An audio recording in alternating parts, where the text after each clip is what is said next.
એક હતી નગરવધુ, સીધું કહો તો એક વેશ્યા હતી. તો એને એક બૌદ્ધ ભિક્ષુક મળી ગયો. તે બહુ ઊંચા દરજ્જાની સુંદરી હતી. તો ભિક્ષુક થોડા દિવસ એને ત્યાં રહી ગયો. ભિક્ષુઓનું કામ થોડા દિવસ એક શહેર એક ગામ રહે, પછી તે આગળ વધી જાય છે. તે આગળ ચાલ્યો ગયો. એને નથી રોકાવું. પણ એના ગયા પછી આ સ્ત્રી કંઈ બીજી થઈ ગઈ. તો હશે કોઈ નગર શેઠ વગેરે, બહુ મોટો માણસ. તે ઘણા સમયથી આશામાં હતો કે પ્રેમ સંબંધ બનશે. તે નજીક આવે છે. બોલ્યો, આપણો સંબંધ બનવો જોઈએ. તે બોલી, હું નહીં બનાવું સંબંધ. શારીરિક સંબંધની વાત કરી રહ્યો હતો. તે બોલી, મારે નથી કરવું.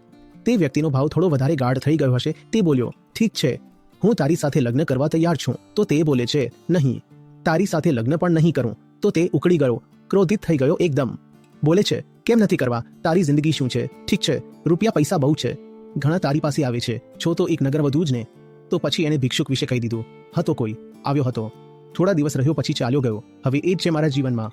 તે હસવા લાગ્યો. શેઠ, તે તો ચાલ્યો ગયો, હવે થોડો પાછો આવશે. પાગલ.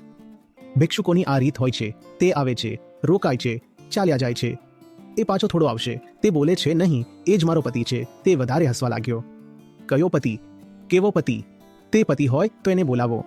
તે બોલી, બોલાવવાની કોઈ વાત જ નથી. તે ક્યાંય ગયો જ નથી. તે અહીં જ છે.